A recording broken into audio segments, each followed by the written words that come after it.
दोस्तों ये हमारी जाली कट चुकी है सीएनसी मशीन से मंदिर के लिए।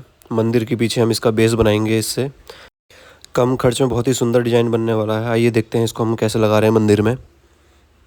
यहाँ पे हमारी लाइट की फिटिंग हो चुकी है। अब बारी है जाली लगाने की। जाली को हम स्क्रू से कस रहे हैं चारों तरफ से, ताकि मजबूत रहे। चारों तरफ से स्क्रू से अच्छे से कसने के बाद इस पर हम चारों तरफ से ही बिडिंग से कवर करेंगे, ताकि फिनिशिंग में कोई इशू ना आए। और ये हो गया हमारा वर्क कंप्लीट एकदम फिनिशिंग के साथ। और अधिक जानकारी के लिए आप स्क्रीन पे दिए गए नंबर पे व्हाट्सअप कर सकते हैं या कृष्णा डेकोर हल्द्वानी पे संपर्क कर सकते हैं। पेज को फॉलो करना ना भूलें।